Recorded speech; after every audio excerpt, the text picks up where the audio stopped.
Bueno, podemos arrancar el episodio con esto, ¿no? Porque te comento una anécdota que me pasó. Sí. Este año, no voy a decir qué escritor, qué escritora, pero tuve la oportunidad de cruzarme con alguien y hablando de lo que yo hacía, esta persona me dijo que no leía literatura latinoamericana porque le parecía muy folclórica y muy política. Mm, Que, mm. a ver, a mí me, Leí el post que hiciste y después. claro, Sí, que sí, sí. hice como todo un descargo. Después la persona me mandó un mensaje por privado, me dijo, ahí entendí, Julián, está bien. Es como, y me parece súper válida su postura, pero yo tengo como la sensación de que en realidad a toda una generación nos quedó cierta distancia hacia la literatura latinoamericana, pero porque tampoco la pudimos aprender desde ese ángulo. Es decir, nos dan Crónicas de una muerte anunciada de Márquez, que es un librazo, pero Sí. después no tenemos más noción de Márquez fuera de eso. No sé cómo ha sido tu experiencia, vos como lectora respecto a literatura latinoamericana en sí. Y con respecto al tema de cuestiones políticas y demás, creo que no hay, pero así hasta el mínimo cuento tiene algo de político, me parece. Y no solamente mínimo cuento, y estoy hablando de, no sé, cuentos de otros lugares, no necesariamente de acá de Latinoamérica, como que le veo yo el lado político a todo, o sea, estamos inmersos en sociedad y siempre hay como un mensaje que se quiere transmitir a través del arte. Eh, pero, y a mí me gusta puntualmente lo que es la literatura Latinoamérica, a mí lo que me gusta es la forma de la expresión. Eh, no he leído mucho, pero algo he leído y me encanta cómo escriben los escritores latinoamericanos. Más allá del tinte político este que marcan, o sea, son expresiones, sin ir más lejos, creo que alguna vez te lo comenté, que a mí el primer libro tuyo, que ya sé que eh, vos sos muy humilde, no tenés esa falsa modestia, sinceramente es que no te termina de cerrar ese libro, que a medida que pasa el tiempo, vos decís que cada vez te gusta menos, que hay cosas La que... culpa de los inocentes. Sí, claro. No, Bueno, es a ver, me los releo. encantó. A mí lo que me pasa con ese libro es que es de recontra derecha. O sea, a mí me nació el enano fascista y yo lo reconozco, hago mea culpa, gente. No, La culpa de los inocentes me parece hoy en día un libro muy de derecha. Porque hay un tratamiento del delincuente y de los marginados que ahora no me gusta. Pero Claro, supongo que eso mismo, por ejemplo, lo tiene Cortázar, ¿no? Que lo vemos en la facultad y decimos, bueno, Cortázar era bastante antiperonista, bastante gorila, y en los años posteriores se fue alineando con la izquierda de los 60. Entonces hubo una mutación política en Cortázar claro, y creo que eso es lo que a mí me choca de reconocerme en esos cuentos de La culpa de los inocentes, que reconozco de todas maneras que formalmente, escriturariamente, son claro. bastante, tienen ciertas estrategias narrativas que me gustó usar. Así que en ese Claro. sentido entiendo que te guste. Pero por eso, no es necesario que estés de acuerdo con una idea, con un concepto, con una propuesta, pero igualmente te puede gustar la obra. A mí, te repito, te lo vuelvo a repetir. A mí me encantó y es más, muchas veces te marqué frases, te marqué oraciones, o sea, una prosa que se podría decir de otra manera y buscar una manera elegante de decirla, o sea, arte. Entonces, más allá del tinte político y demás, eh, me gustan los trabajos, valga la redundancia, en donde se ve que hay un trabajo atrás. Bueno, y a mí me gusta trabajarlo también. Todo lo que yo escribo, vos sabes bien que me gusta trabajarlo. No tengo los conocimientos que vos tenés. Entonces es un plus tuyo que trabajás mucho atrás, se nota, y por eso tiene esas bellezas. cuando uno lee, se ve, se nota eso, y se nota también el conocimiento que vos tenés. Bueno, dicho sea de paso, por eso yo te mando a vos para que me los corrijas. A mí me gusta trabajar todos mis textos y también me gusta después brindar lo mejor posible. Y como yo no estudio esto, es simplemente de lectura y de esmerarse por querer dar lo mejor. Y yo ciegamente te dejo los trabajos a vos para que vos los revises, para que vos los corrijas, porque sé que la parte de conocimiento vos la tenés y que entendés que yo quiero dar lo mejor. Entonces, más allá de que, no sé, por poner un ejemplo, Sacre, por ahí sea lo contrario en términos políticos a lo de la culpa de los inocentes, para mí son dos librazos. Sí, sí, sí, sí. A ver, Aparte se concuerdo. trata de abrir la mente también, Sí, sí, en el no. sentido de que está bueno leer algo que vos no compartís tu opinión, pero por ahí puedes encontrar algo que te hace dudar y no necesariamente vas a cambiar de opinión, pero vas a crecer, vas a ver la opinión del otro, y hay algo que sirve siempre en la opinión del otro. Si no, bueno, Sí, sí, totalmente. sería Y todo muy además, cuadrado. claro, claro, pero además, a ver, yo tengo la teoría, la teoría, o sea, soy de letras, armo teorías de todas las cosas que leo. Y me resulta interesante que hay como un proyecto escriturario, por más que vos digas que no, a ver, por lo que vos decís, yo no te podría encuadrar como escritora profesional tal como lo entendemos hoy en día, pero Claro, porque justamente yo, mi postura personal es, no considero que el escritor deba,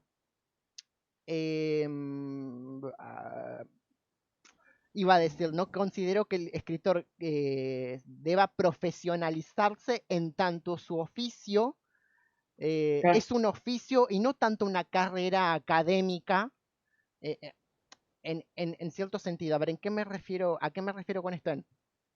Si es muy edificante para un escritor que sea consciente de las técnicas que utiliza, del conocimiento que tiene, si lo puede instrumentalizar a eso, mejor. Ahora, yo no creo en esa cosa de que el escritor tenga que hacer una carrera en sí para Claro, ser un escritor mejor, entre comillas.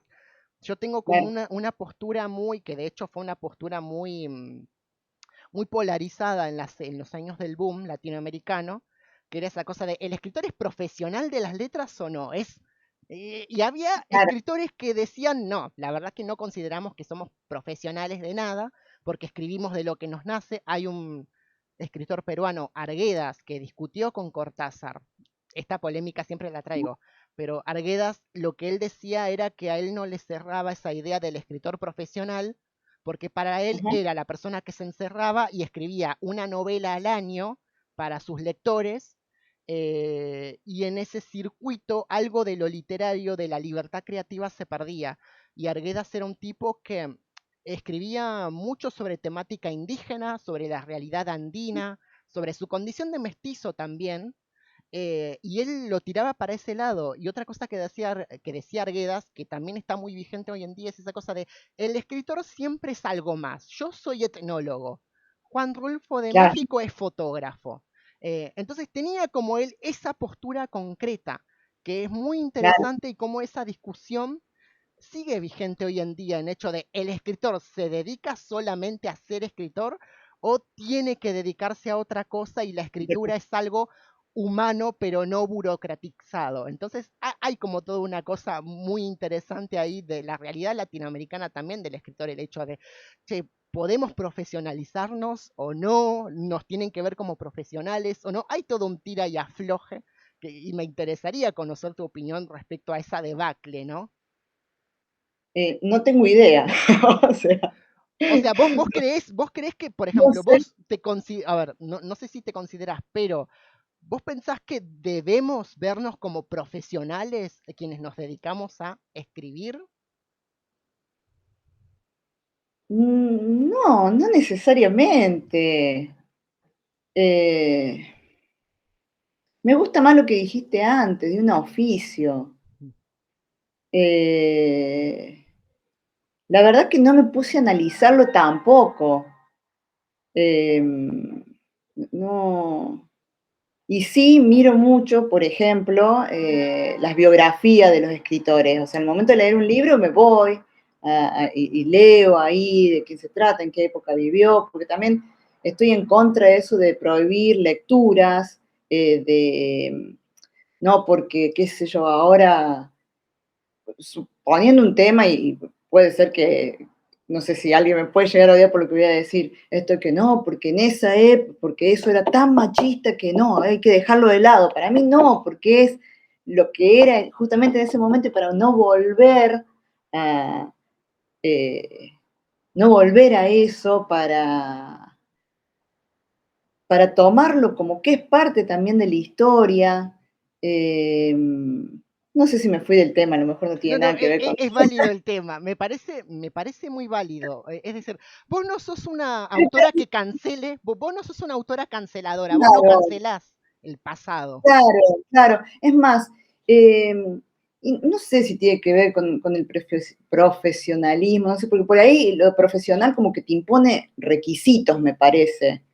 Y yo veo el arte como algo más comprensivo. Si hay una parte que tiene que ver con uno mismo, que es la parte cuando uno escribe, el yo del escritor, eh, y está la otra parte de esa misma creatividad, que es lo que vos le querés brindar a los demás, entonces más abarcativa, y entonces podés querer enviar un mensaje o simplemente contar una historia o hacer una propuesta o hablar simplemente de algo bello.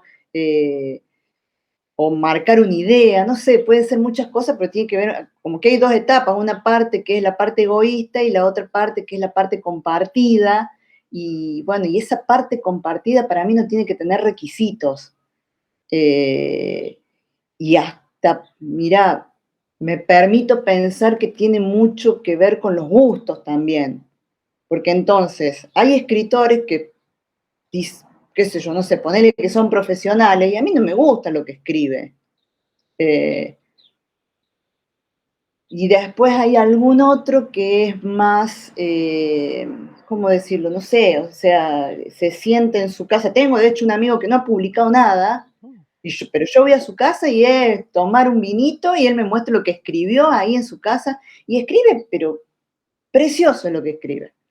O sea, me parece una maravilla cada cosa que hace. Tiene su perfil de Instagram y no es público, es privado. Entonces somos algunas personas normales que accedemos, digamos, a, a sus escritos. Y yo no puedo decir que él no es escritor, porque aparte a mí me gusta. Después tendrá algún otro que no le gusta tanto, porque le parece que escribe muy rebuscado, por ejemplo. O ya lo hemos hablado, no sé si con vos, justamente con este chico, que él es fanático de Cortázar, y yo a Cortázar no lo puedo leer, o sea, es como que cada vez que agarro Cortázar, o sea, yo sé quién es Cortázar, hay frases que las copio por todos lados, pero no terminé un libro de Cortázar. Es como que no me termino de enamorar de Cortázar. Eh, entonces también me parece que tiene que ver con gusto, con el momento en que uno agarra el libro.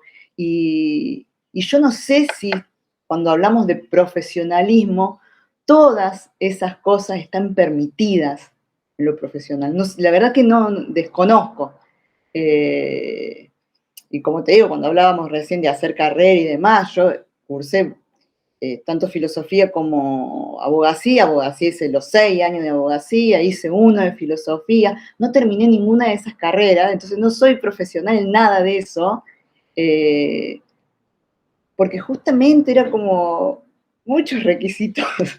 Y a mí me gusta ir más por otro lado, o sea, es como que estudiar por querer saber algo puntual, muy desordenado, o sea, no tengo un orden. Entonces, al momento de tener que ver qué es mejor, algo profesional o algo desordenado, no sé, qué sé yo. Me gusta, como es, Dolina, por ejemplo. Sí. Dolina. Tengo una amiga que de amarlo pasó a odiarlo justamente porque se puso en esta posición del feminismo, entonces le parece una persona totalmente machista y lo detesta. Mm. Eh, más allá de que yo esté de acuerdo o no, que no tiene nada que ver con si soy feminista, si soy machista o si es un eclecticismo lo mío. Eh, a mí me gusta él, cómo escribe, eh, me gusta su forma de escribir, me encanta cuando habla, y me encanta esto de que él mismo dice, o sea, lo que yo estudio es justamente desordenado, o sea, las cosas que sé las sé desordenadas, hay cosas que sé y hay otras cosas que no sé, y sé lo que quiero saber, ponele, una cosa así, que explicó una vez. Eh, entonces, qué sé yo, no Sí, a sé. ver, es sobre todo cuestionar lo que nosotros tomamos por saber, ¿no? Y pongo el ejemplo de Dolina Ah, que, o sea, claro, ponemos el ejemplo de Dolina. Me parece perfecto el ejemplo que trajiste porque Dolina es un tipo que hay que reconocerle que se preocupa por el saber vital, por el saber, por los saberes de la vida. Y cuando vos sí. lees, por ejemplo, yo me acuerdo Patente de Crónicas del Ángel Gris, cuando crea una suerte de mitología de flores con los hombres Sí, sí, sensibles, sí, sí, sí. entonces esa idea de los saberes del escritor, pero no los saberes técnicos de, bueno, la metáfora o la rima o Claro, lo que sea. Hay un tipo, están los saberes lingüísticos, pero por otro lado los saberes vitales. Y la importancia de que un escritor esté conectado a la realidad, de que esté conectado a esas realidades vitales que Dolina claro, muy bien capta en los modos de vida de los porteños y lo materializa en esa obra. Entonces, en ese sentido, la escritura como un horizonte para cuestionar ese saber. claro, claro, claro, tal cual, tal cual. Después, qué sé yo, el tema este, bueno, como decíamos recién, de las ideas, eh, no sé cómo se expone, o sea, qué idea sería profesional y qué idea. Por darte un ejemplo, viste que algunos dicen, no, que le gusta tal libro porque le parece original. Y capaz que no le gusta otro porque trata lo mismo que otro autor. Y por ahí he leído cosas que son muy similares en el sentido de la historia es muy similar, contada de manera diferente, y me gusta. Y por ahí he leído cosas que son muy originales, pero no me gusta cómo está contado. Es más, digo, oh, podría haber sido un librazo, o sea, con semejante idea, cómo se desperdició esa semejante idea, pero no deja de ser una opinión y una cuestión de gustos. Eh, por eso te digo, es como que tanto como lectora como en el momento de escribir, me doy muchos permitidos, por así decirlo. ¿Cómo que se dice cuando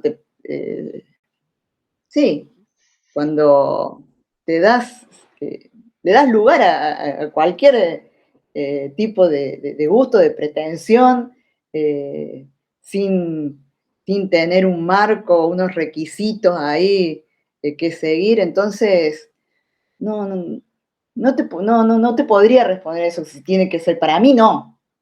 Para mí el escritor no hace falta que sea profesional. Eh, Sí, a ver, no sé. a ver, para mí esta pregunta es muy, muy... Esto estoy hablando sin saber, o sea, No, no, bueno, justamente opinión, por eso se llama opiniones marginales, gente, para que el escritor, el escritor, la escritora se exprese.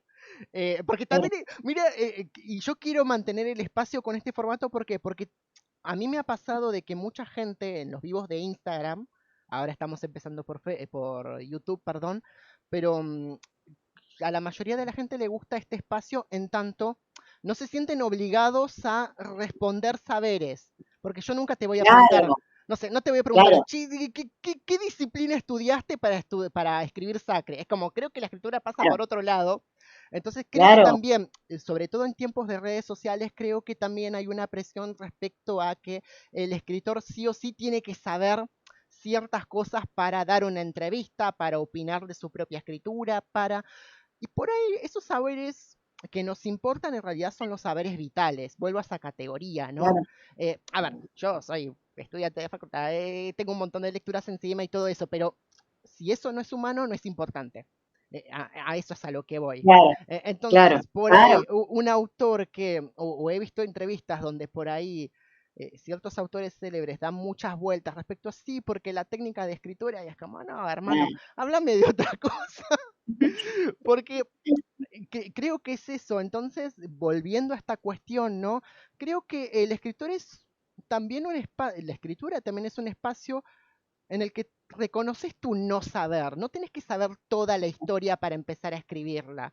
Y creo que la escritura también es eso, es una forma de lidiar con el no saber o con los saberes que queremos alcanzar, ¿no? Es esa cuestión de el escritor no es que se sienta en el escritorio y dice, no, yo ya tengo proyectados los 30 capítulos de la novela que quiero hacer, porque la escritura no funciona así. No, en absoluto. No, no sé cuál habrá sido tu experiencia con Sacre, también con tu otra novela, con Un jardín de imborrables primaveras, pero yo no te imagino diciendo, me siento Ernest Stein en el colegio, y, listo, yo ya escribo de acá hasta acá. No, no sé cuál es tu ah, modus operandi. no, no, no, no. No, no. Desde el vamos, yo para escribir un cuento de 3 hojas puedo estar un mes, 2 semanas, como algo muy rápido así. Y, perdón que me vaya el tema, pero me acabo de acordar, vos lo debés tener más fresco que yo, eh, y sabés más, yo no tengo la memoria que vos tenés, yo no la tengo, pero no sé si te suena que hubo una discusión alguna vez entre quién es Onetti y Sí. quién era y Vargas Llosa. Puede ser Puede que ser ellos dos. Vargas Llosa tenía un horario, como que él marcaba que el escritor tiene que tener un horario para trabajar fijo, 8 horas, ponele, voy a decir cualquier cosa, 8 horas, de sentarse y Onetti dice, no, o sea, el escritor se siente cuando tiene ganas de ponerse a escribir, ¿no? Y bueno, vos podés decir que uno escribe mal y que el otro escribe bien por eso. No, no, no podés, no, no, no es para medir cada uno. Para mí es lo que a cada uno le sirve y qué sé yo. Pero ¿te suena más o menos eso? Sí, De que hubo, me suena la discusión, es de más como hecho, que lo cuenta Onetti, me parece. A la claro. discusión la cuenta él. Claro, no solo eso, como que Vargas Llosa, a ver, fue el que capitalizó de todos los que sobrevivieron al boom esa cosa de, sí, el escritor profesional, hasta el día de hoy, Vargas Llosa es como, como la figura de intelectual al que invitas a la feria y él opina, Claro, y él habla de claro. cosas, y él habla de política, y dice unas cosas que uno no desearía escuchar, No, y sí, decir, claro. señor Después vos Mario, lees los libros, después vos lees los libros y parece que lo escribió otro porque nada que ver, ¿viste? no, de hecho, mira, en la facultad le tienen un poquito de bronca a Vargas Llosa. O sea, no un poquito, mucha bronca Mucha por el bronca. viraje a la derecha, pero no solo por eso, sino que como que en el caso de los colegas que conozco en Puan, en la facultad, hay como incluso una cosa de deplorar que Vargas Llosa haya querido ser profesional. En el sentido de, no, pero La ciudad y los perros nos encantó y luego se convirtió en esto, saca un libro o dos por cada tanto y es como que ya no es el primer Vargas Llosa, no es el Vargas Llosa del boom. Pero, viste, bueno, y volviendo a este tema, ¿no? Esa cuestión de hoy en día, y creo que es una presión que nos recorre a todos los que nos dedicamos las letras, ¿no? Esa cuestión de, sobre todo en contexto de redes sociales, hay como una exigencia del mundo globalizado a que te profesionalices. ¿Por qué lo digo? No solamente por las redes, sino por el hecho de, no sé, subir un posteo por día, compartir cada tanto tu obra, hacer tu propio publicitario, subir tus libros a Amazon. Hay como una cosa de esa exigencia de continuidad que, Claro, a mí sinceramente no, yo estoy en desacuerdo con eso, pero por una cuestión de que la vida del escritor no es la de Flaubert que se encierra en su mansión a escribir lo que le gusta cuando le gusta.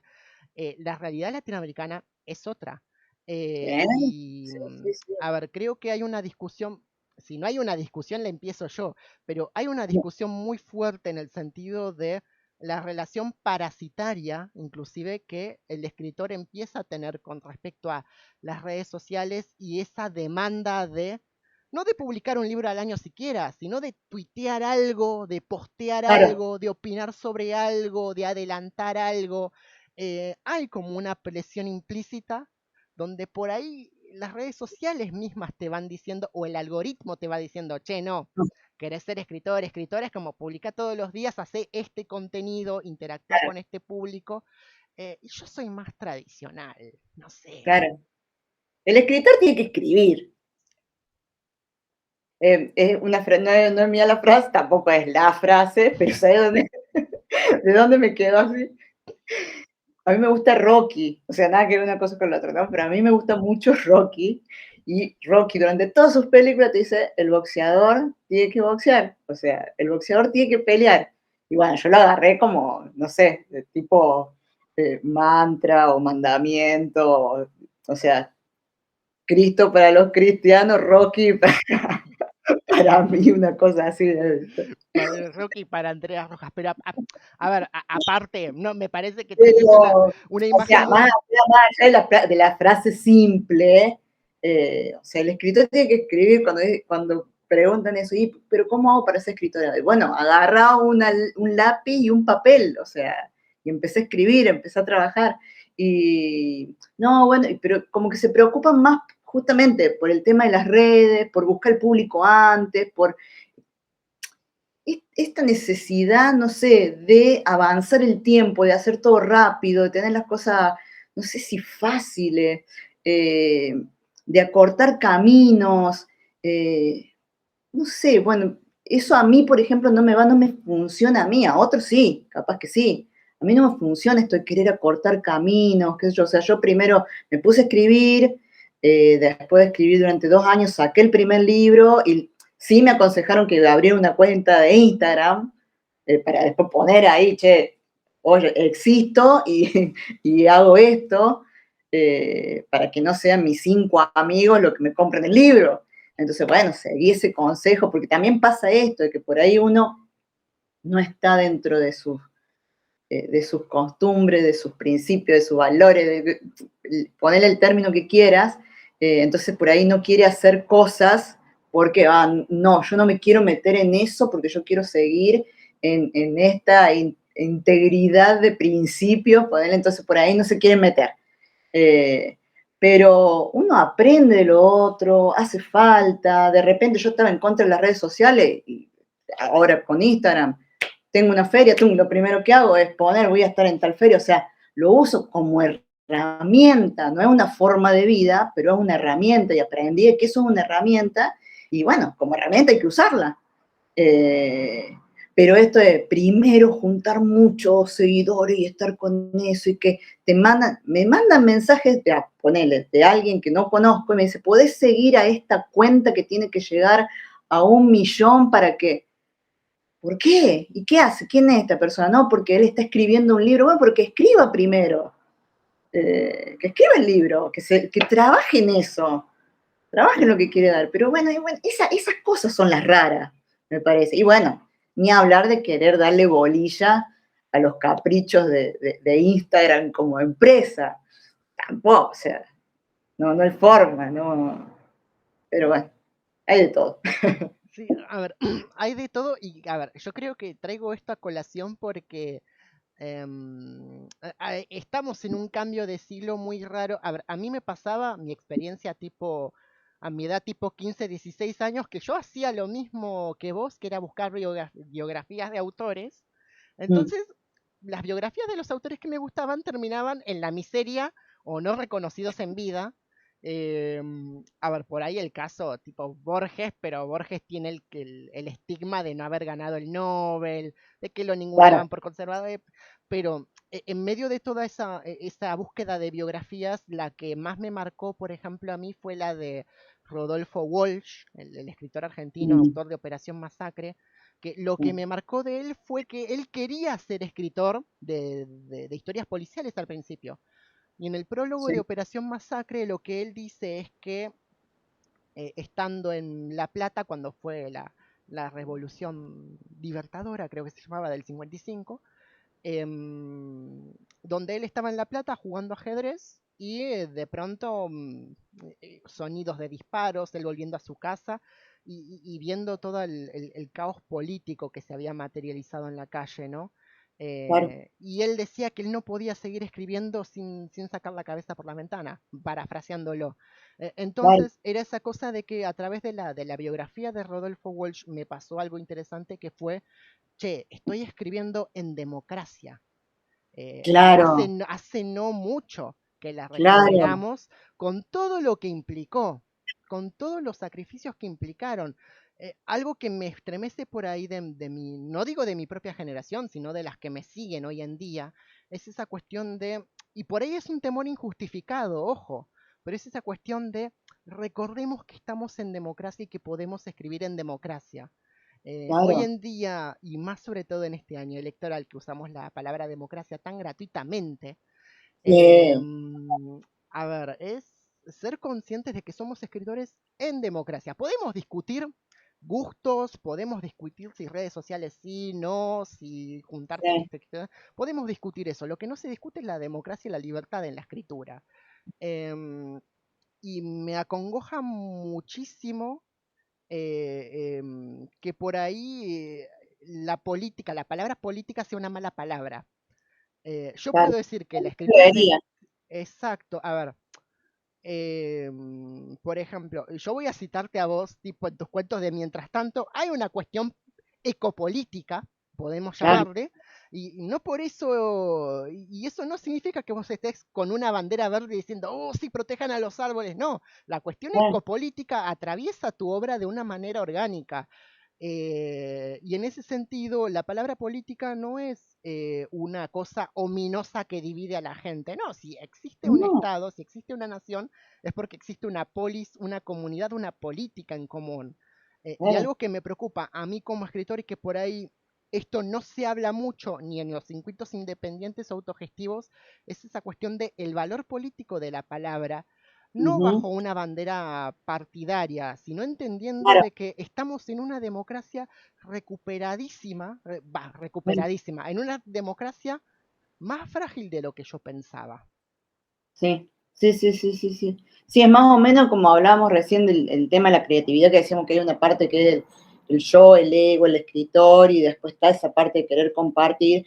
Creo que con la palabra política pasa justamente eso, que estamos en este momento cuando juzgamos y hablamos de política, nos quedamos en esta parte de que los políticos, los que están haciendo política, están haciendo, no están pensando en el bien público, que están haciendo todo con intereses personales, pero política también tiene esa parte que es compartir, que es la lucha por el bien común, esa parte que sí nos integra a todos, y por quedarnos en este espacio de egos, de tener bien, ahí están las grietas, el que yo sigo a esto y que esta se cambió de bando y que estamos todos iguales y que no sabe a quién creer.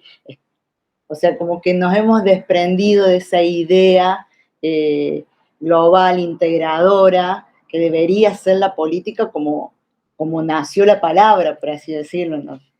Eh, Sí, sí, sí, bueno, es más, bueno, acá ya fueron las elecciones y no sé cuánto, la mitad de la población cada vez va a votar menos personas. Van a votar. Entonces, ya desde el vamos, democracia, eh, como que va quedando un poquito grande el término democracia para llamar estos gobiernos.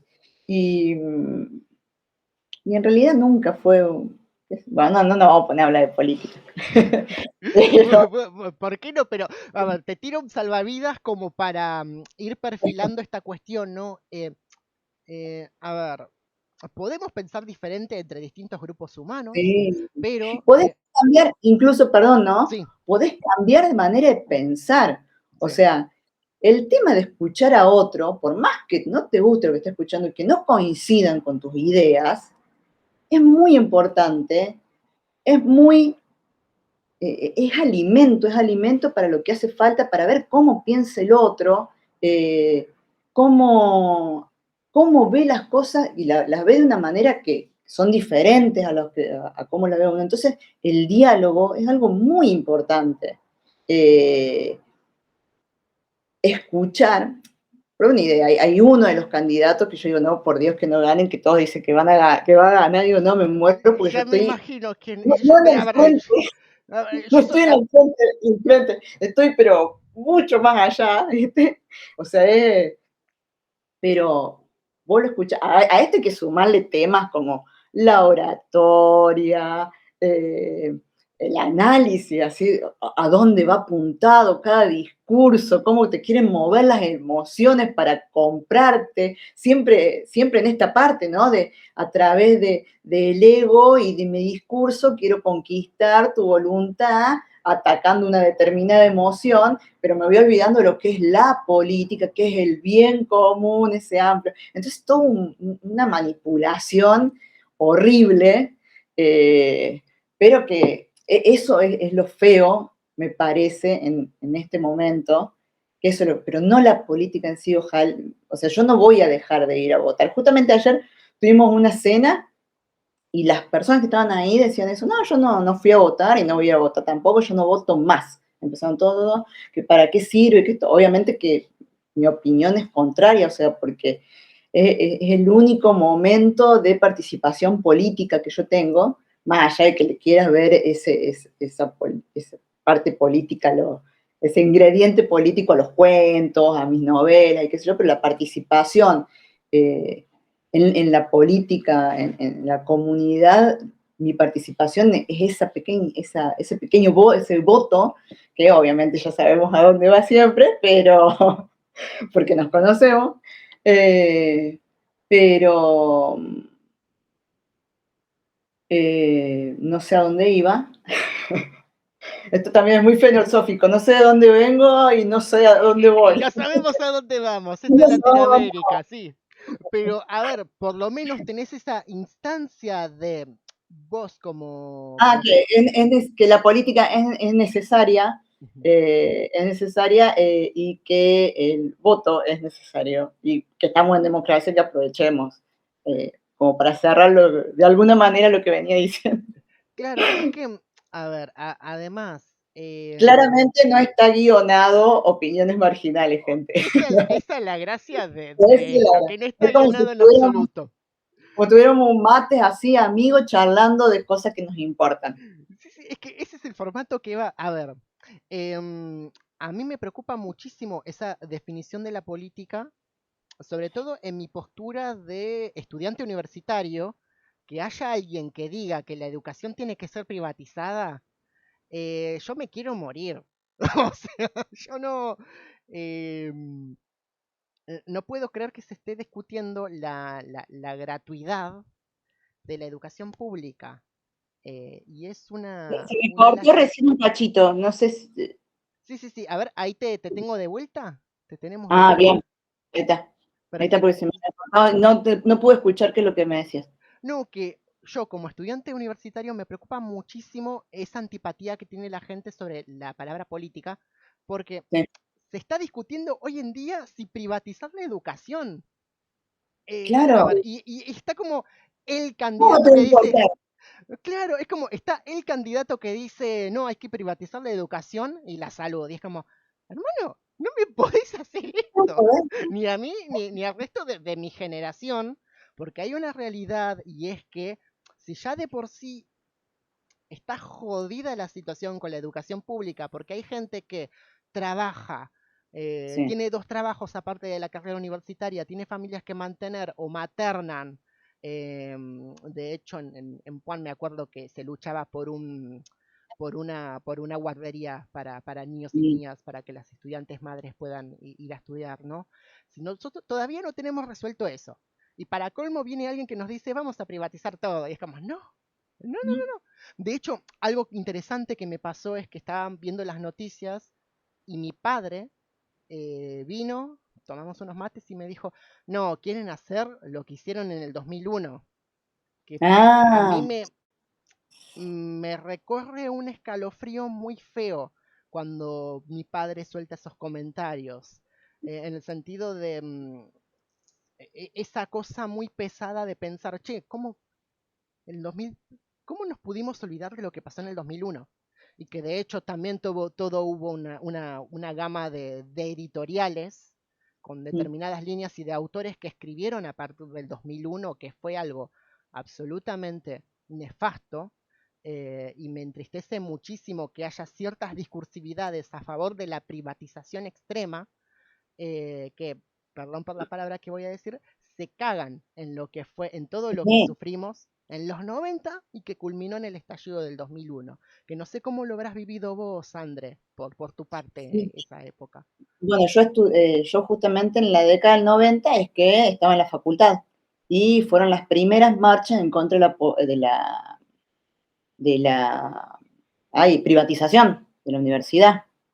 Y me acuerdo que también en esa época yo quise estudiar teatro, hice como el cursillo de teatro y demás para ingresar ahí en el Teatro San Martín.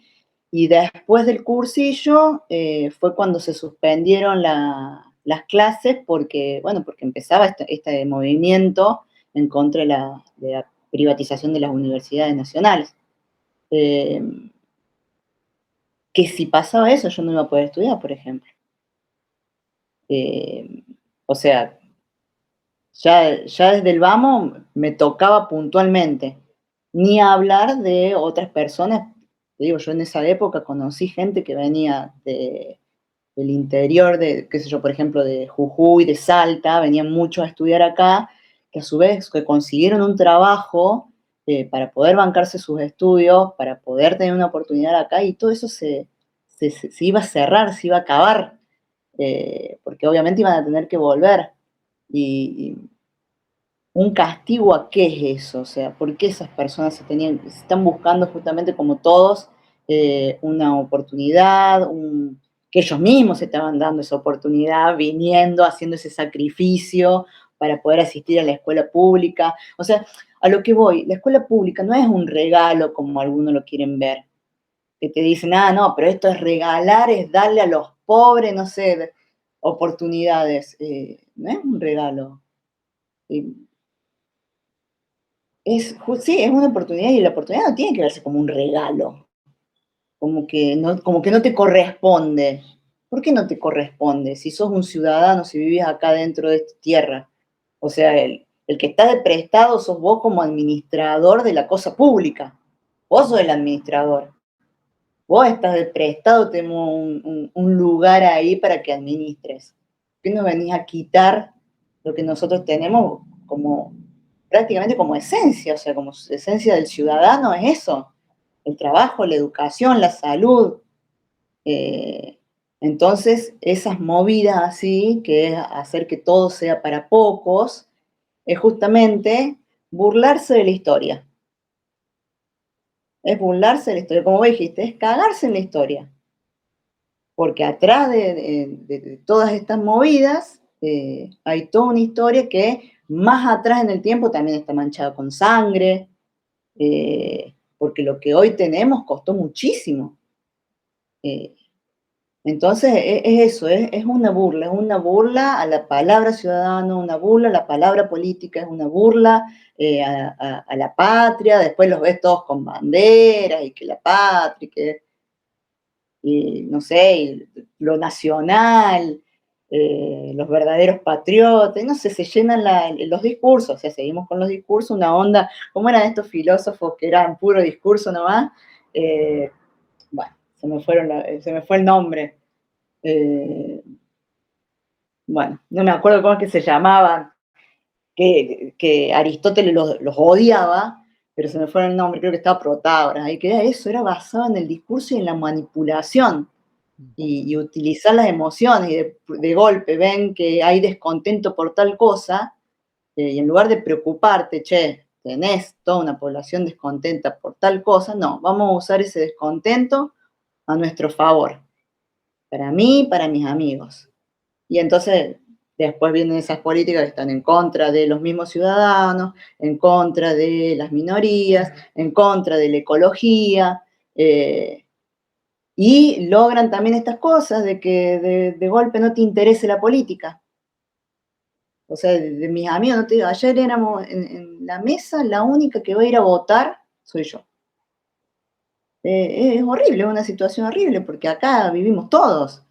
Y yo, esté el gobierno que esté, tengo que trabajar, tengo que criar a mi nena, tengo que comer, todo eso sigue estando, esté quien esté, ¿eh? Pero no me puede no importar quién esté.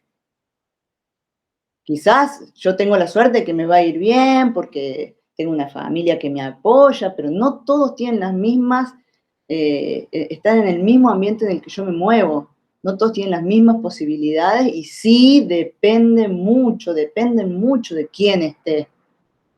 Entonces yo no puedo ser como persona social, no puedo ser ajena al interés de los demás ciudadanos. Bueno, como ahora vos hablabas de Jujuy, por ejemplo, ¿cómo no me va a importar el agua sana para la gente de Jujuy? O sea, hay gente que hace 500 años, o sea, que vienen sufriendo despojos. ¿Cómo no, o sea, cómo no me va a mover eso? Por más que a mí no me importe, porque yo voy a seguir con mi vida, pero a ellos no sabemos qué le va a pasar de ahora en adelante. No puedo ser ajena a eso. No puedo mirar para otro lado. Y mira, volviendo al tema del literario, justo hace poquito terminé de leer Geografías Ujú. de Benedetti. Sí. Y, y bueno, creo que en esa, no creo, o sea, porque lo leí, mucho acerca del exilio y de esto de cómo te cambia la vida cuando hay justamente cambios de gobierno, cuando hay que silenciar a personas, cuando hay que quitarle oportunidades, quitar derechos. O sea, hay que otorgar derechos, no hay que quitar derechos. ¿Cómo va a quitar derechos? Es totalmente, o sea, vamos para atrás continuamente. Por eso también me gusta mucho Rulfo, Sí. por Lo eso me gusta mucho. vimos. Oh, y, y bueno, entonces ahí está la conexión eh, de literatura con eso de política, pero es porque también te están mostrando y es necesario que se vea, o sea, es necesario. Si no lo vas a ver en las noticias, si no lo vas a ver en las historias, por lo menos mirarlo en el arte, que además tiene ese poder de si tiene que oponerse a algo, se opone, si tiene que aceptar algo, lo acepta, si tiene que cuestionar un orden, lo va a cuestionar, o sea, en el arte se ve eso. Eh, y bueno. Sí, el arte tiene ese poder de interpelación. Me encanta Exactamente, escucharte. Sí, sí, sí. exactamente, Volviendo a exact- esto, es ese poder de interpelación que trasciende los partidarismos.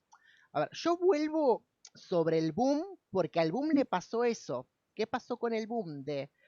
Tenías toda una serie de escritores latinoamericanos que se declaraban de izquierda hasta que estudiamos en la facultad algo que fue el caso Padilla, porque el caso Padilla fue de un autor cubano, Eberto Padilla, que participó en un concurso en Cuba en su momento, con poemas que eran muy antirrevolucionarios, muy contra el régimen de ese momento, y se ve que a Padilla lo llamaron, le decían, vení para acá, queremos hablar con vos.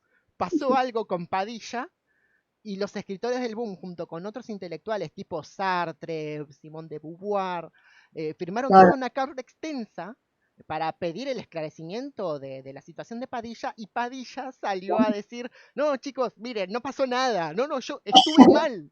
El tipo decía, yo me arrepiento de haber hablado mal del régimen y de la revolución. No, ¿Viste? claro. Y entonces es como que Vargas Llosa lo... Tipo hermano, Galileo, ponele, tipo, como le tipo, pasó a Galileo con la iglesia. no, era una cosa muy rara porque la persona a las que les interesa, a ver, Vargas Llosa salió enojadísimo, desencantado de eso, porque era esa cuestión de, che, no, mirá, te detuvieron y te apretaron para que vos digas eso. Y Claro, Padilla diciendo, no, la verdad es que yo me equivoqué, fue un error mío publicar esos poemas, hablando contra Fidel, y es como, y todos los escritores diciendo, che, no, pará, acá esto, no podemos validar esto. no Hubo una podemos fractura validar, muy grande. claro. Bueno, también en el caso francés, Albert Camus, el autor del extranjero, Ah, que fue el muy, extranjero. Sí, sí, Y sí. tuvo su pelea con Sartre y fue muy crítico de cierto sector de izquierda, del estalinismo sobre todo. Pero, viste, Claro. hay autores que tienen tan en claro su posicionamiento como seres humanos que crean un arte que interpela independientemente de Exacto. la historia, del partido político, de las condiciones culturales en las que por ahí estamos inmersos.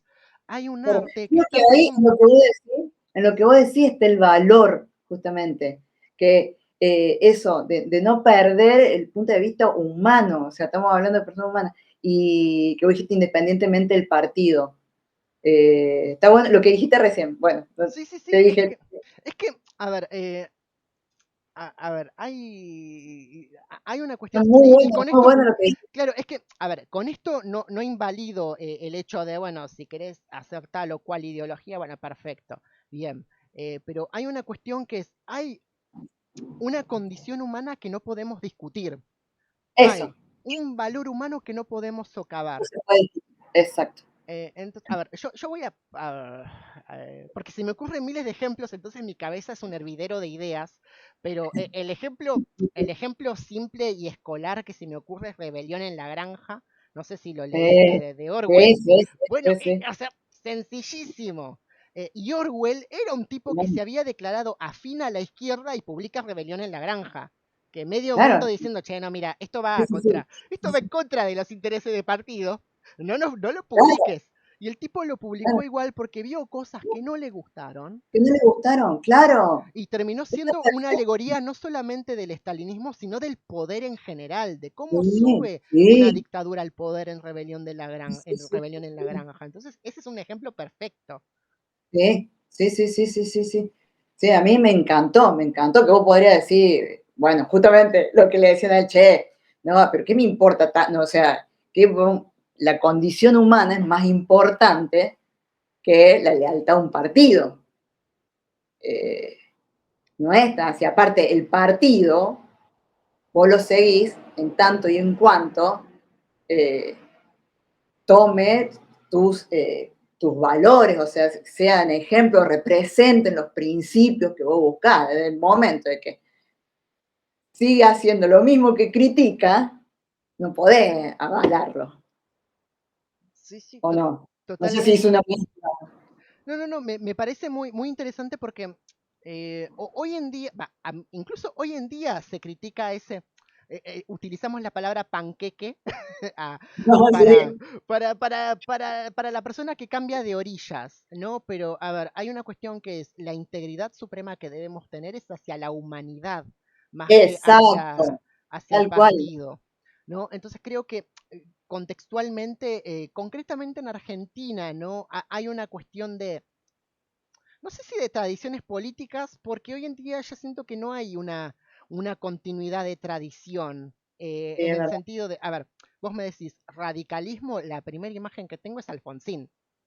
claro, Para mí, el radicalismo, la imagen de ese radicalismo, si la entiendo en términos positivos, es Alfonsín plantándose después de la dictadura claro. y con su frase, con la democracia se come, se educa y se cura, Ah, ¿no? claro, Entonces es como el reconocerle ese mérito urgente y uno, sea como artista o sea como sujeto político, tener la capacidad autocrítica para decir, la verdad, yo no apoyo esto, quiero tener un proyecto de país, de familia, de comunidad, de lo que sea, pero tengo que mantener esa facultad autocrítica. Y creo que hoy en día es algo claro. que hoy en día en general a los argentinos, a las argentinas, nos cuesta muchísimo tener esa capacidad autocrítica de decir, no, no, no, pero esta gestión hizo, no, pero yo apoyo porque a pesar de todo fue culpa de la oposición. Es como, no, gente, No, hicimos mal muchas cosas después de la democracia. En los 90 hicimos todo mal todo pensando que mal, estaba bien y claro. estábamos dispuestos a seguir eligiendo mal encima. Estábamos Sí, dispuestos sí, a, sí, sí, sí, sí, sí. entonces creo que es interesante que el arte también pueda nutrir esa autocrítica Sí, y que el arte nos permita enunciar las contradicciones que nosotros tenemos como seres humanos, como sujetos políticos, y como partícipes de una sociedad que también es contradictoria, ¿no? Entonces, Claro. cuando todos los discursos parecen fallar, creo que el arte es ese horizonte de discusión donde uno se reconoce y dice, no, acá me pasa algo. Claro, claro. Che, bueno, y eso mismo, ¿no es lo que le pasó con el ejemplo que diste de Padilla, el de Borges, que dice que, no sé si será cierto, pero puede ser que él recibe así como de, ay, ¿cómo es que se llama? Donde se hace la entrega de los premios Nobel. Sí, Ay, Suecia sí, a ver, es Suecia, ¿no es cierto? sí, sí, sí. Ahí se Es entregan Suecia. los Nobel, sí. Claro, que es como una cosa, bueno, pero usted, como justamente esto, diciendo que se alejara de su, como él no es, no era ni socialista, ni peronista, estaba más enmarcado en derecho, por lo menos las fotos lo muestran en derecha, y sus mismos textos y qué sé yo, pero es como que hubo una advertencia, que si él viajaba, creo que en ese momento era en Chile, ¿no? Que estaba Pinochet, si él aceptaba ir de visita a Chile con Pinochet, como que tuviera, como que le anticiparon, si vas con Pinochet, no se te va a dar el Nobel, algo así, que él dijo que como que no le importó, fue de todas maneras estuvo en Chile. Algo así creo que pasó, y es más, como que él dijo algo a partir de eso, o sea, que te impongan las ideas es lo peor que hay, o sea, para el bando que sea, no te pueden imponer.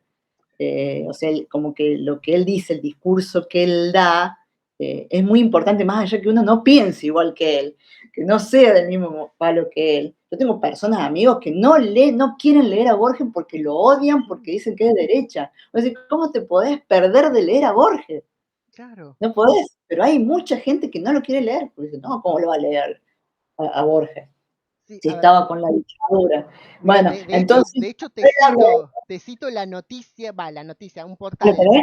El Mostrador de Chile, dice, viuda de Sí, Borges, María Kodama, reafirma la sí. polémica, no recibió el Nobel por su apoyo a la dictadura de Pinochet, el escritor ¿Ves? argentino recibió en Chile un honoris causa en la Ahí entonces está. intervenida Universidad de Chile en 1976, cuyo rector era un general y alabó al dictador tras una reunión personal. Ahí eso es lo que dice este artículo. Claro, entonces como que desde la organización de los Nobel, como que sabía que él iba a estar como candidato, pero es como que le anticiparon, mira, si no te vas a Chile, todo bien, y que él no quiso saber nada, pero habló, hay como, en algún lado lo leí, Juli, yo como te vuelvo a repetir, tengo muy mala memoria, es como que me queda la idea, pero no puedo parafrasear nada, pero como que él dice eso de que no, como que no hay nada peor que te impongan las ideas, que te manipulen las ideas, y que eso no lo iba a aceptar. Y Claro. me parece fantástico, o sea, más allá de que yo no piense igual que él, eh, ahí está siendo fiel a sí mismo. Claro, Más allá de que digan, ah, bueno, pero está yendo a recibir el honoris causa de un dictador, que eso yo también lo odio a Pinochet, o sea, todo lo que vos quieras, pero también tenés que escuchar lo que tiene que decir este hombre, por qué prefirió perderse el Nobel a seguir con su idea, o sea, es mucho, ¿no? O sea, si lo ves de ese lado, sí. es, Sí, es que, a ver, aparte, a ver, vamos a contextualizar esta cuestión porque, a ver, a mí me encanta Borges. Fue una de las primeras cosas que leí de literatura argentina por voluntad propia. Y hay claro, que reconocerle a Borges su conservadurismo en términos políticos, e incluso en tiempos de la última dictadura militar argentina. Ahora, em, aceptando eso, puedo leer la literatura de Borges, pero no se restringe pura y exclusivamente a eso. Y algo que recuerdo que nos dijo un profesor de universidades, ustedes no piensen que Borges es un solo Borges, hay varios Borges. Está claro, el Borges de los primeros años con Luna de enfrente, que le interesaba la gauchesca, y después está el Borges de ficciones no era, pero es interesante como ese mismo Borges hace unos años criticaba fuertemente el nazismo, desde la claro, revista Sur, desde sus cuentos. De hecho, y es interesante esa contradicción, ¿no? Como en los años 40, Borges, muy lúcido, se pronunciaba abiertamente contra el nazismo, y de hecho tiene un cuento que es Deutsch Spekiem, donde el protagonista es un funcionario nazi en un campo de concentración. claro, Entonces, si nos quedamos con Borges fue de derecha durante esta temporada, es como, es una lectura válida, pero no invalida las interpretaciones del resto de su producción. Y es interesante cómo en ciertos tramos Borges habla en contra de, no sé si del poder, pero sí era muy consciente de ciertos debates políticos de la época. Y de claro, hecho, creo que uno puede entender el antiperonismo de Borges sí. cuando él tiene los ojos puestos en la Alemania nazi por ciertas homologaciones que él Claro, hace.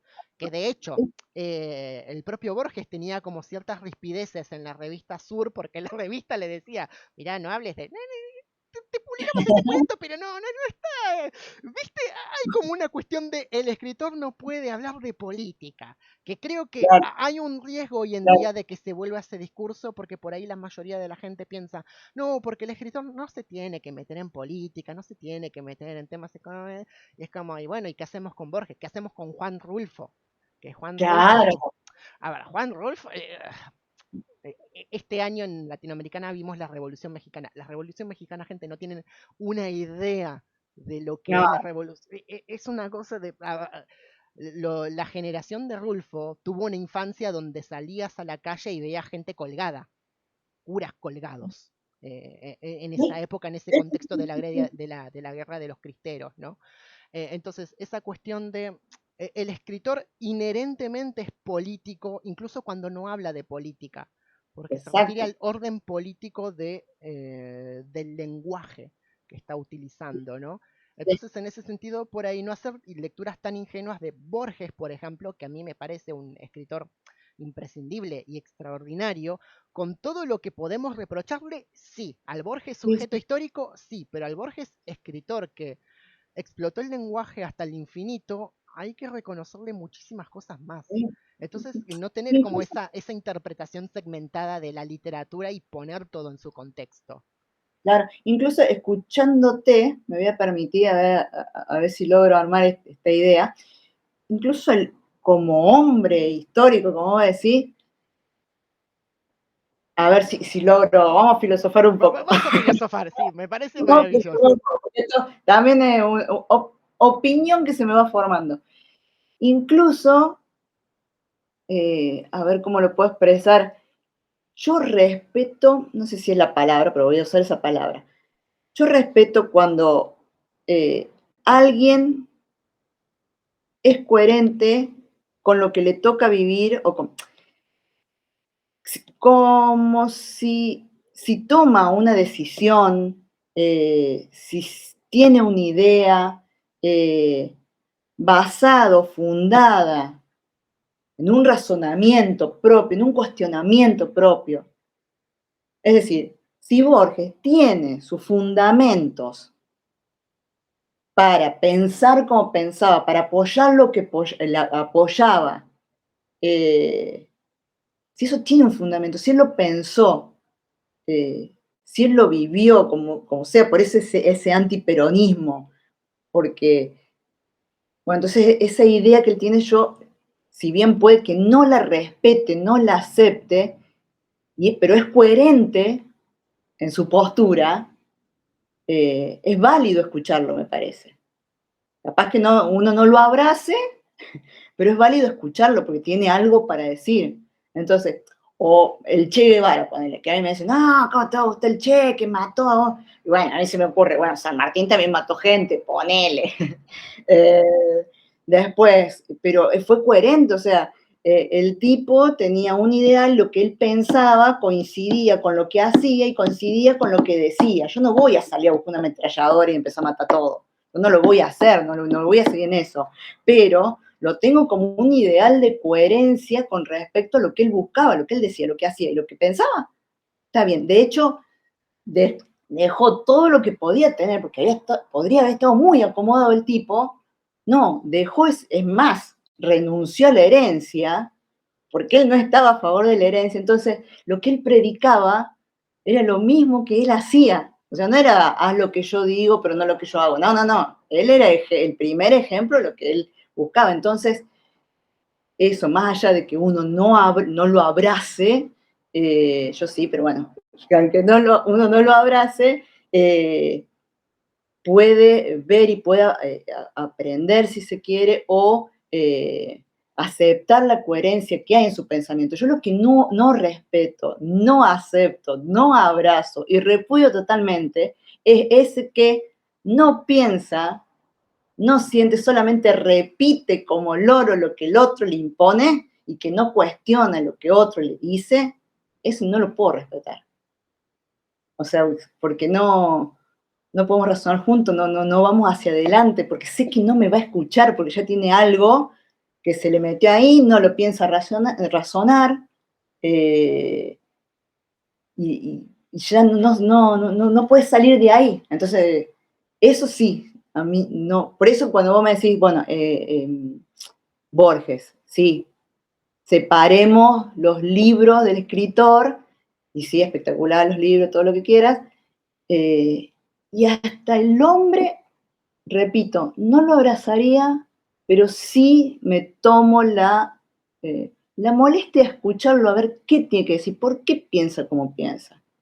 Y después no quiere decir que lo voy a aplaudir, pero, bueno, es válido. Hasta te puede servir como argumento, de ahí puedes sacarle qué es lo que podés rebatir, porque si Claro. no, uno se escucha a sí mismo todo el tiempo. Puede que capaz que tenga razón en algo. Claro. Entonces puede construir. No sé si me explico. Sí, sí, te explicás perfectamente. A ver, yo Oh, es que hoy en día lo que nos pasa es que nos gusta, lo único que parece gustarnos es la coherencia heroica, porque Borges fue coherente claro, con sus pensamientos, pero por ejemplo, vemos con agrado, lo voy a extrapolar de una manera por fuera de la literatura, ¿no? Queremos que la coherencia sea como la historia de Favaloro. Va, en realidad no queremos que sea como Favaloro, porque Favaloro pero se sí, ¿te mató, entiendes? pero Sí, apreciamos lo heroico de esa coherencia, pero Borges, claro. en su coherencia política es repudiable. Y en realidad no, es como, hay que contextualizar esa cuestión y no quedarnos solamente con los ejemplos o las experiencias sociales que a nosotros nos gustan, porque de hecho las Claro, experiencias porque lo otro sociales, también existe. Lo otro también existe, el pensamiento de él también existe. claro, y invisibilizar lo otro Claro, es tener una visión parcial de la realidad también, es ser claro. ciego a esas cuestiones y no discutirlas, y por no discutirlas llegamos a rumbos que no queremos tomar ni en el arte ni en la vida. A ver, es esa cuestión, y creo que eso explica en gran parte, esto lo hablo mucho con colegas, ¿no? Ese retorno a la derecha, que uno dice, bueno, pero, a ver, pasamos de hace 10 años ver a Evo Morales con Hugo Chávez y todo eso, y medio mundo celebrando eso, más allá de las diferencias políticas que cada quien pueda tener con este partido, ¿no? Pero pasamos de celebrar un encuentro latinoamericano a de pronto hablar de dictadura en Bolivia, hablar de una crisis institucional en Perú, que yo digo, che, pero esto es como, yo solamente lo quería ver en los libros de historia. Era como de pronto, no sé, cambiar de canal a CNN y ver que Perú tiene como todo su parlamento desierto o invalidado y decir, ¿qué pasa? ¿Qué Pasa. pasó? ¿Por qué no estamos gritando todos en la calle que está viendo toda una secuencia de crisis institucionales en Latinoamérica?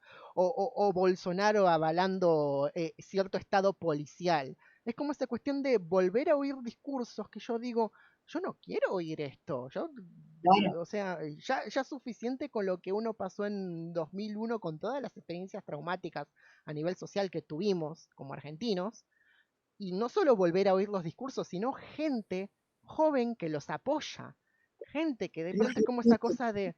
A ver, a mí me choca mucho esa cuestión. Voy a poner un ejemplo, no sé si un ejemplo amigable, pero tipo que de pronto haya jóvenes, jovencitos que pidan mano dura. Que es como, hermano, te olvidaste Claro, que claro. viste, es como, o no sé, gente que como, no, que vuelva al servicio militar, es como, no, te olvidas cómo fue el servicio militar acá, hermano.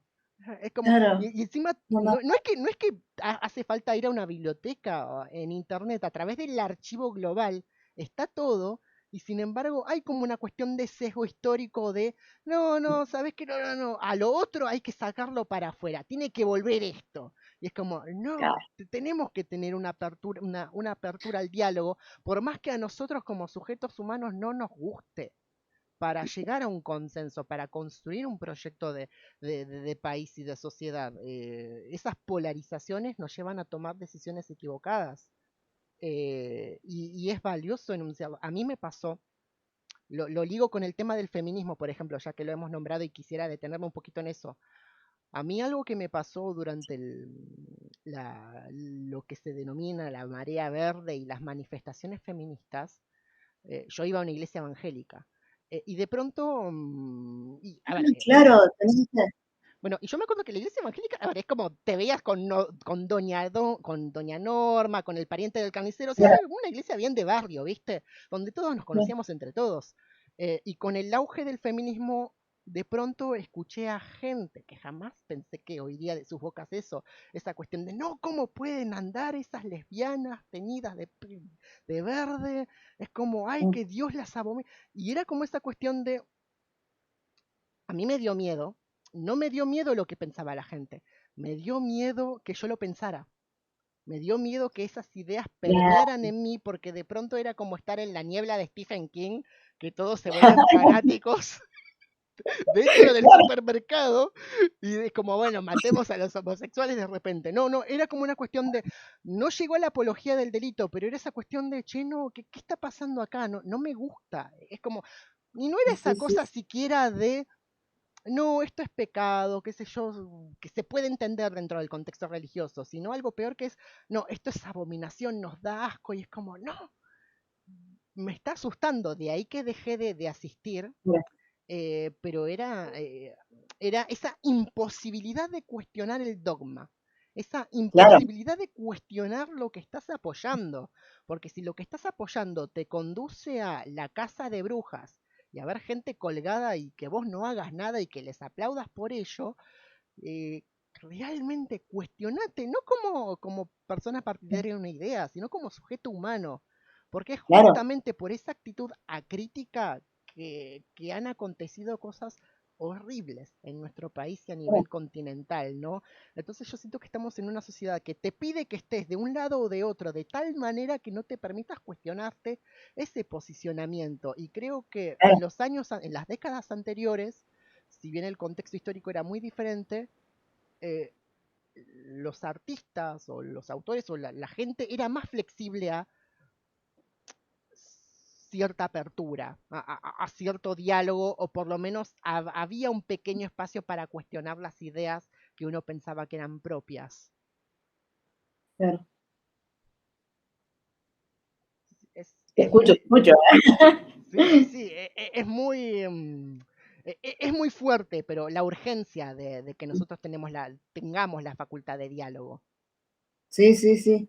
No, no, me estaba poniendo así en esa situación tuya justamente. Y bueno, es más o menos lo que decíamos recién, esto de escuchar capaz ese razonamiento de Borges.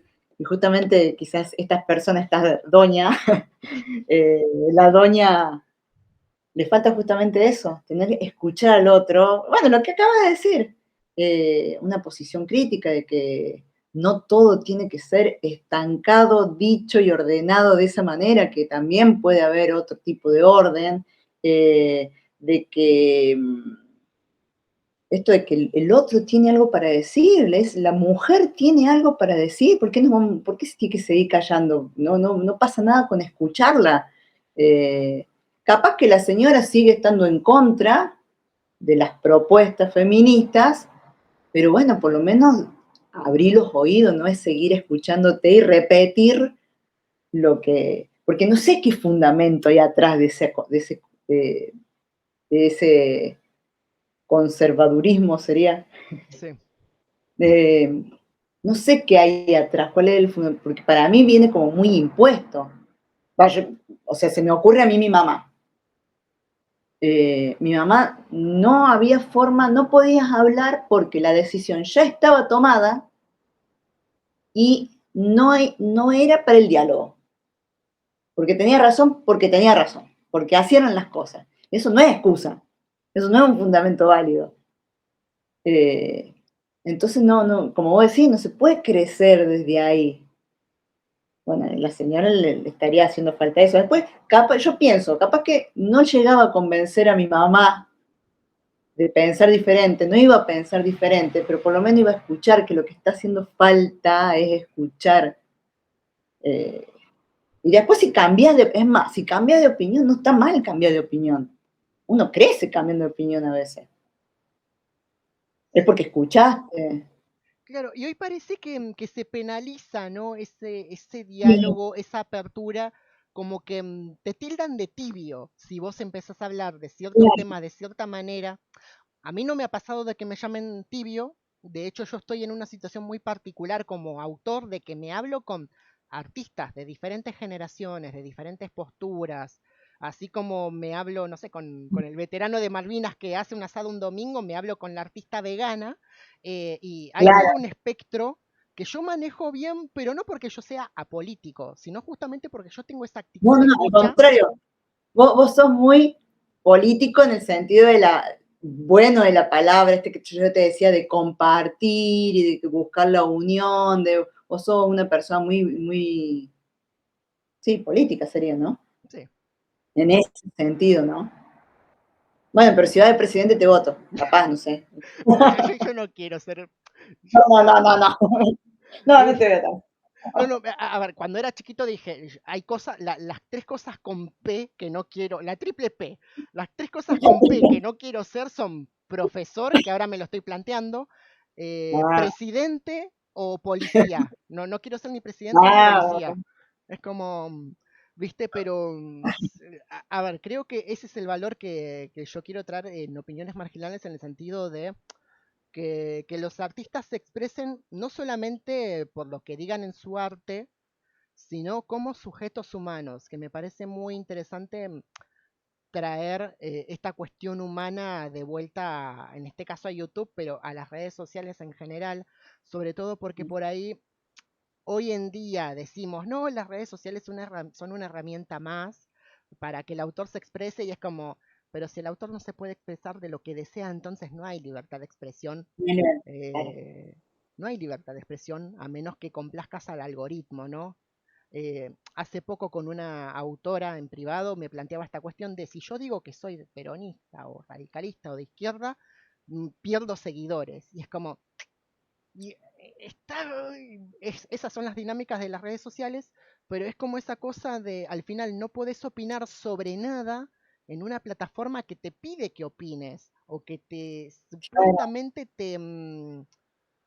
te garantiza esa libertad. Hoy en día creo que la palabra libertad en este contexto de globalización está muy relativizada, ¿no? Y paradójicamente coarta a los artistas, que lo que supuestamente defendemos es la libertad. Y sin Claro, embargo no podemos hacer arte de cualquier cosa. Si no podemos hacer arte de lo que sea, entonces ¿qué sí, arte sí, estamos sí. produciendo, no? Hay toda una cuestión ahí. Sí.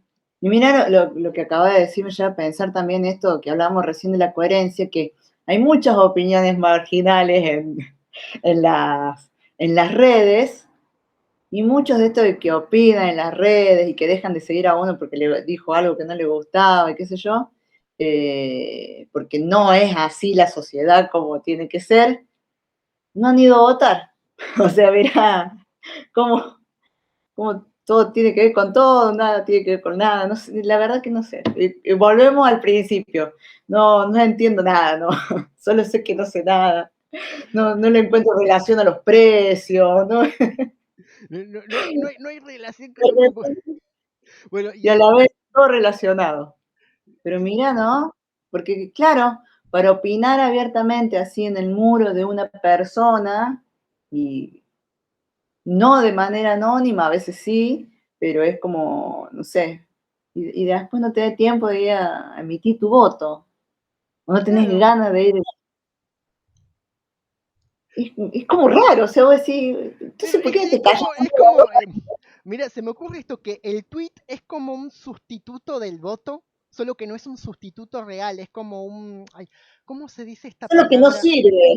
Claro, hay una palabra, es un placebo, o sea, un placebo es un medicamento que en Ah, realidad no sirve, claro, sí, sí, ¿viste? Entonces sí, sí. creo que es un placebo psicológico o psicotecnológico, si podemos inventar una palabra, un placebo psicotecnológico, ¿no? Donde nosotros sentimos que estamos haciendo política en el Twitter, pero la política real no tiene nada que ver con lo que nosotros pensamos que es la Claro, militancia en redes, ¿no? Esa cuestión, hoy en día a mí me pasa mucho de que soy muy antipático de la palabra militancia, pero no por lo que significa, ¿no?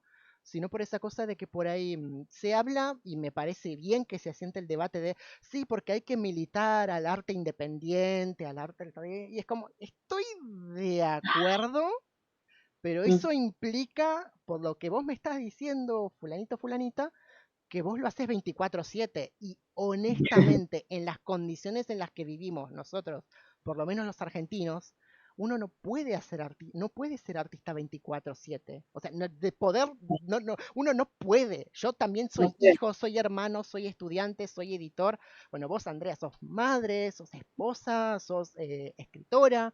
eh, y sos un montón de cosas más. Entonces creo que hay una cuestión que yo digo, ojo con ser más artistas y menos humanos. Hay ahí algo, o sea, parece una contradicción, pero a mí me pasa No, en estos términos mediáticos, ¿no? Eso de que hoy en día yo siento que hay mucha gente con buenas intenciones que quiere ser más artista que humana. claro, Y hay todo un riesgo ahí, hay todo un hecho, hay un riesgo en el hecho de no, sí, porque yo comparto mi arte por la humanidad. Y es como, pero ¿qué humanidad te queda si eso? A ver, lo voy a ejemplificar con un ejemplo que leí hace muy poquito y lo recomienda al público, dicho sea de paso. Hay una novela de José Donoso, que es un autor chileno. Voy a abreviar su vida, porque es un tipo que quedó muy resentido no. con el boom y quedó muy afuera del boom. Entonces, Ah, él escribió, claro. él escribió, ay, no me acuerdo si era la otra cara del boom, mi historia personal del boom, que ese es un ensayo, y luego escribió El jardín de al lado, que es una novela buenísima, y El jardín de al lado es, Me resuena, no lo leí, pero o sea, se lo recomiendo al no, público. no leí, no leí, pero me resuena. Bueno, El jardín de al lado es una ficción, pero bueno, tiene muchas referencias. Es un autor chileno exiliado, el protagonista, y que se encuentra con otros Mm, artistas en el exilio y los artistas le empiezan a hablar de, sí, no, porque yo escribí este poema contra Pinochet, qué sé yo, y el narrador todo el tiempo es como, hermano, ¿a mí qué me importa? Yo estoy luchando para que me publique esta editorial española, tengo problemas con mi mujer, mi hijo no me quiere hablar, y vos me venís acá con tu sillón y tu vino barato a hablarme de que escribiste la gran poesía revolucionaria contra Pinochet y la actitud del tipo a lo largo de esa novela, ¿no? De, che, hermano, pasa las mil y una en España, tiene quilombos con la editora, con su mujer, y es esa Ah, la cosa, quiero ¿no? leer ahora.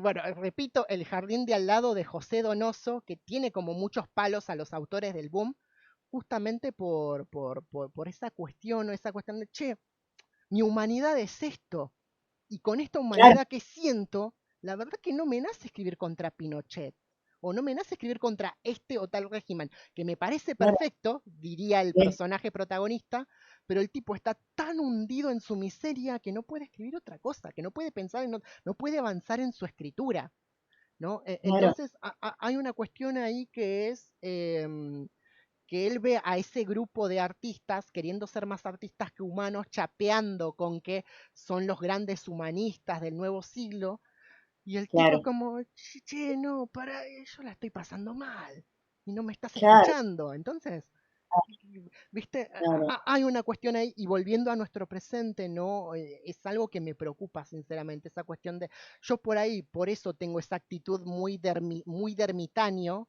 de por ahí no hablar tanto de mis libros, sino de los libros de los demás, porque yo sospecho en el fondo que escribo libros para hablar de los libros de los otros, ¿viste? Y cuando alguien me dice, sí, este cuento me gustó, el tuyo, y es como, sí, porque leí esto, esto, esto. Pero creo que es Claro, eso, es luchar, pugnar por nuestra humanidad y no quedarme en el ego del arte. claro. Sí, sí, sí, sí, sí. No, totalmente de acuerdo, con lo que estoy diciendo. Sí, Es más, no, es me solo quedo así segundo de porque silencio para recalcular, porque sé que digo cosas muy, muy heavy. no, no, no. Sí, lo que pasa es que te voy escuchando y es como que también, viste, va ingresando la idea y va acomodando y va diciendo, ah, sí, por eso es lindo escuchar a otro, lo que venimos diciendo, que está muy bueno porque uno aprende. Mira, ahora yo tengo una lectura nueva que no lo tenía, no lo tenía. Tenía el nombre me suena, el nombre de la novela, pero no lo tenía del autor ni de lo que se trataba ni nada.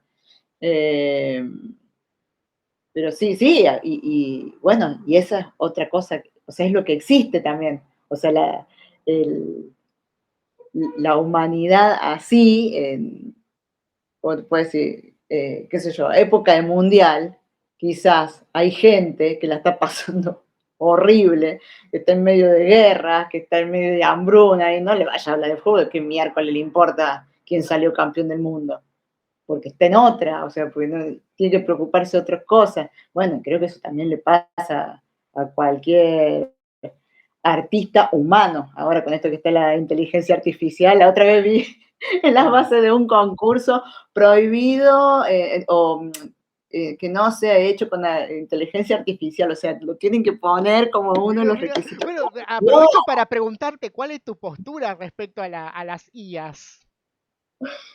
Y tendría, bueno, estamos en opiniones marginales, así que Sí, voy a ir formando una adelante. idea ahora. O sea, la idea desde el vamos, apenas me decís inteligencia artificial, no, te digo, es lo primero que me aparece. Aparte, me imagino, esto lo hablamos anoche también, no tengo una postura, no analicé bien el tema, no conozco bien el tema. A mi marido sí le gusta y está con todo eso. Dice, la otra vez yo doy talleres de haiku y apareció que había hecho un haiku con la inteligencia artificial. La ven a mí así. Puso el tema que yo le hice un haiku, encima estaba bárbaro el haiku. Claro, yo digo, en 2 minutos le llevó mandar eso, menos, porque lo hizo tú y le aparecieron las opciones de haiku. Y yo estudiando no sé cuántos meses, estuve estudiando poesía para que me salga un haiku. Y bueno, entonces, así, en una primera instancia es como que, no, odié la idea, qué sé yo. Ayer hablando, y estábamos justamente con amigos y uno de los amigos que estaba en la cena es el pediatra de mi hija, el pediatra de la Ernest. Y bueno, y me comentaba esto de la inteligencia artificial, de que él había estado viendo unos documentales donde estaban esos robots ya tipo, o sea, a mí me recordó a Terminator, donde para las guerras ya está instalado quién es la persona, o sea, los blancos, y bueno, y esta diferencia, que si va un soldado humano y ve que hay un niño al lado, capaz que no tira, o sea, tenés esa parte ética, moral, no sé cómo decirla, humana, es conciencia, el que hace entre puente entre lo que se debe y lo que no, que la inteligencia artificial no la tendría, la parte esa de emociones, no. Pura lógica sería. Y bueno, algo pura lógica, me da miedo. Me hizo acordar, mira, ahora me estoy acordando, eso, bueno, vos debes parafrasearlo mejor, algo que dijo Galeano, que dice que no quiere ser intelectual porque sería sino como una mente que rueda y nada más, sería solo eso, algo así dijo, puede ser. Creo que sí.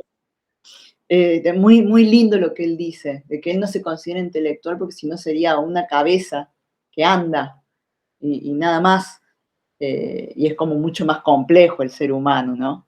Así que, no, la complejidad de la inteligencia artificial no tiene nada que ver con la complejidad del ser humano, sigo siendo, apoyo al ser humano eh, Claro, y al arte. sí, sí, es que además, A la filosofía y a la religión y a todo lo que tiene el ser humano, porque no me imagino la inteligencia artificial con todas esas cuestiones tan humanas. Claro, a ver, a mí me pasa que cuando me dicen arte con inteligencia artificial, acá voy a hablar como editor, porque cuando empezó a aparecer esta cuestión de Midjourney y de ChatGPT, ¿Qué es eso? Midjourney es un programa que te arma imágenes a partir de un banco de imágenes. Entonces, no sé, por ahí. Ah, A ver, y y es eso, peligroso. ¿viste? ¿Y sabes lo que me preocupó? Que vi que escritores empezaron a implementarlo en sus tapas para libros. Entonces por ahí me llegaba alguien que me decía, mira, Juli, yo tengo la tapa para este libro y es como, yo no tengo ninguna legislación para decirte que estoy en contra. O sea, yo como profesional te lo tengo que aceptar porque técnicamente Ah, es una imagen y la persona me decía, no, te pongo que lo saqué de acá. Como, bueno, perfecto. Ok, vos te haces responsable, me parece maravilloso. claro, Pero me pasó de, no sé, tener esos casos y mandarle mensaje a colegas y decir, chicos, ¿qué hago? O sea, hay una legislación, porque yo no puedo decir que no, no le puedo decir a un autor que no acepto su tapa claro, porque no tengo ningún ambaje legal. Algo que hice por mi cuenta fue en la página web que tengo de mi proyecto editorial, reconocer a los artistas que participaron. Entonces tienen una sección donde se destacan los libros que tienen artistas que ilustraron sus tapas. Que es una pequeña ah, medida, está pero bien, una pequeña como para incentivar a los escritores a que elijan artistas humanos y ahí claro, aparecen en esa zona destacada. Pero eso es algo muy mínimo comparado con todo el debate que tenemos que dar los editores. O sea, ¿nosotros mira, qué hacemos si hay alguien que escribió su obra con inteligencia artificial? Porque por derecho claro, tiene derecho a publicarlo. Entonces yo pienso que hay una cuestión una cuestión de uso más que nada y una cuestión de qué uso le queremos dar a esa inteligencia artificial. Yo claro, honestamente no la podría usar porque yo estoy acostumbrado a un modelo de trabajo donde escribo lo que quiero, claro, lo que se me antoja y hay asociaciones ridículas que yo hago de, no sé, una te hago filosofía con la palabra jirafa y psicodelia, sí, no sé. sí, sí, sí, sí, Hay sí, cosas muy espontáneas que una inteligencia artificial no puede hacer todavía porque esa espontaneidad desesperada forma parte de nuestra humanidad, ¿no? Esa sí, ocurrencia, como quien dice. claro. Pero fuera de eso, hay toda una cuestión que nosotros tenemos que ver desde el plano económico. Ya se está viendo en Hollywood con el tema de la huelga de Ah, guionistas. sí, qué grande la Nana Fine. La revolucionaria que nadie esperaba. Que nadie esperaba. No está el meme ese que no era Sarah O'Connor, sino que era la Nana. Era Nana McFine. Sí. Pero las cosas que dijo ella son muy coherentes y esa cuestión de qué pasaría si la inteligencia artificial reemplazara al escritor. Para mí, eso depende, ¿sabes de qué? No del escritor, sino del lector. Y ahí es una crítica muy importante que yo hago al público. ¿Por qué? Porque hoy en día Claro, estamos acostumbrados a que las historias se ajusten a nuestros gustos. Eh, yo soy claro, yo soy exacto, fan, sí, a ver, yo sí, soy partidario como lector de leer cosas que no me gusten, que me pongan en contradicción y decir, bueno, yo saco de esto, esto, esto. Pero hoy en día, claro, en el imperio del algoritmo, parece que todos los escritores tienen que agradarle al público, cuando no claro, debería ser tan así, cuando no debería... y entonces, ¿qué pasa? Se reproduce el modelo de trabajo de Netflix de, bueno, no sé, gustó, no sé, esta serie pegó para una segunda temporada y no hay escritores, perfecto, inteligencia artificial, hacemos 50 episodios de esto, de aquello, de otro, reescribimos, no sé, el final de la temporada de Juego de Tronos para agradarle al público y es como esa cosa. Y sí, y está bien para la gente, a ver, para la gente que consume ese McDonald's mediático, le va a encantar, porque no va a ser mucho trabajo crítico.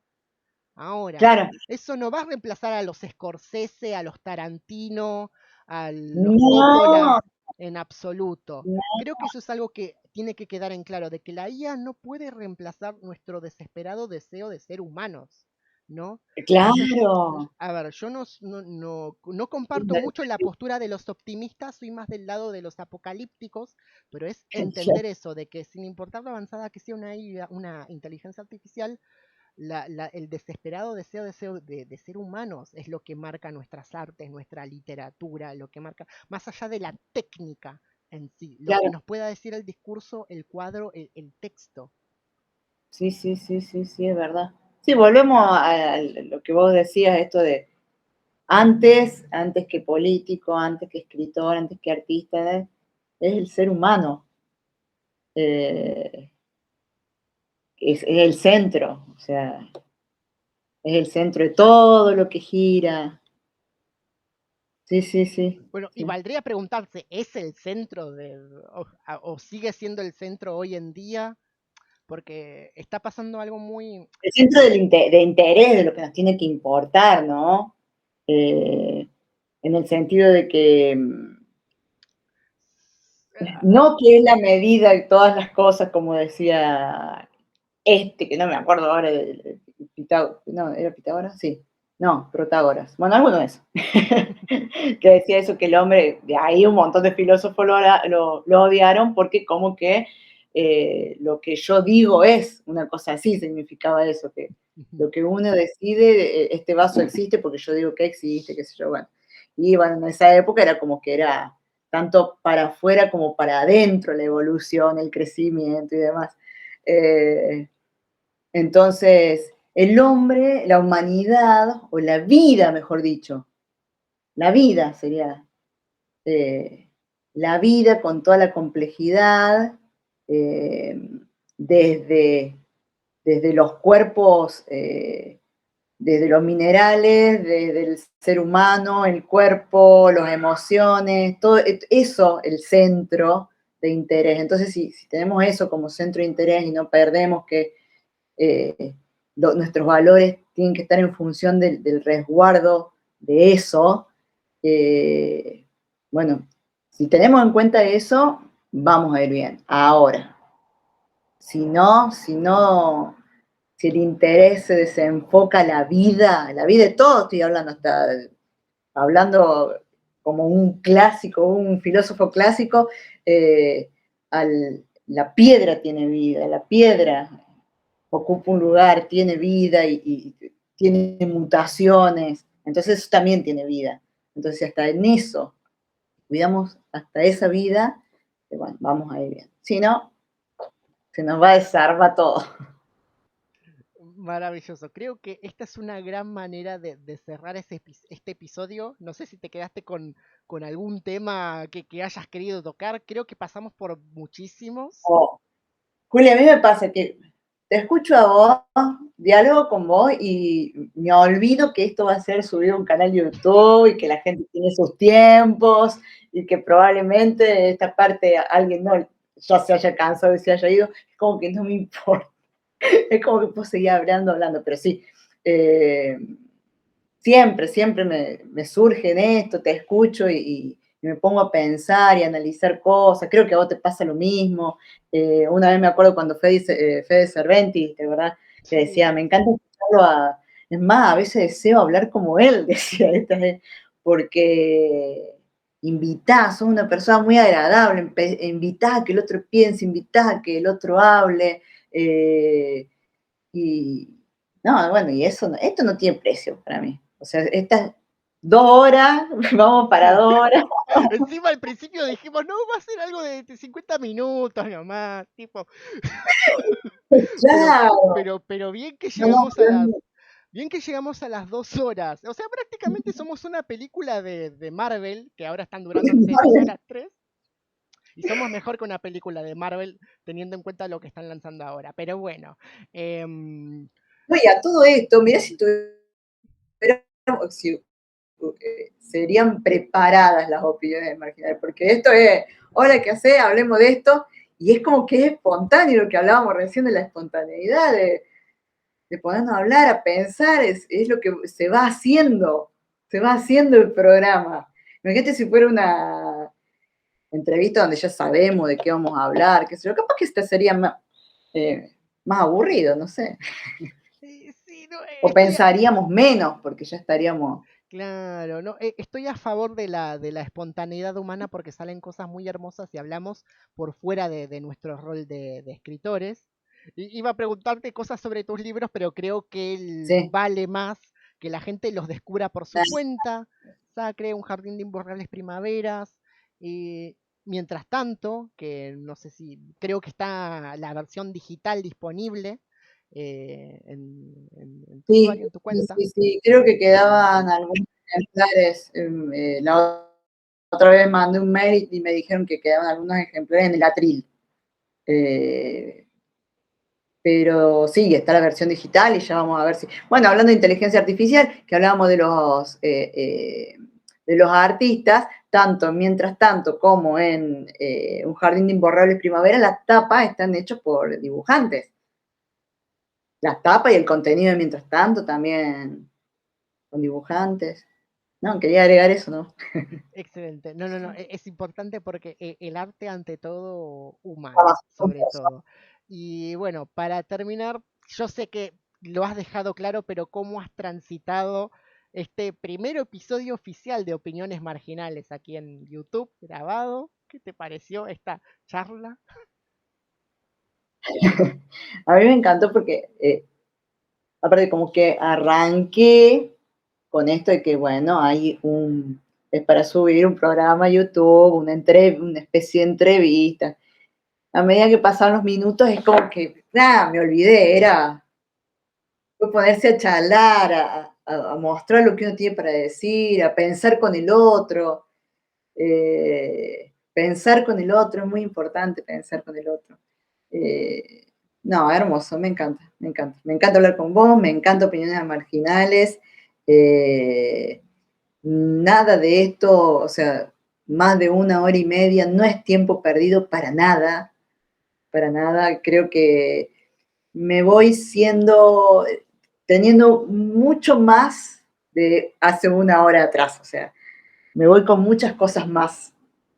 Salgo enriquecida después de 1 hora y media, así que un tiempo hermoso. Ay, muchísimas. Te hago un corazón, un tomate, no sé lo que es, pero un corazoncito. Sí, Yo no sí, sé cómo se hace. Parezco, hay un meme también de un expresidente sí.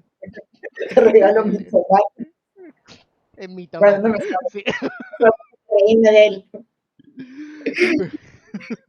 Maravilloso este momento, André. Ojalá en algún momento este año nos volvamos a Sí, sí, encontrar. Y bueno, ya para terminar, desearte muchos éxitos en lo que va a ser la feria de Rosario. Sé que la vas a sí. romper, sé que tus libros están disponibles allí. Así que bueno, mi abrazo para todos los y las rosarinas allí. Sigamos celebrando y defendiendo la cultura, sigamos dándole importancia y espacio a los artistas, más allá de su rol de artistas. Y bueno, nada, yo ya voy cerrando este Meet, Andre, y esto cuando esté disponible, el público estará noticiado, vos estarás anoticiada, y bueno, ya Bueno, aprovecho para despedirte, perdón, para agradecer tu tiempo y abrazarte a vos y a todo tu hogar y a toda tu familia. Y nada, gracias, muchas gracias por esta opinión marginal. a vos, a vos, a vos, a vos, a vos.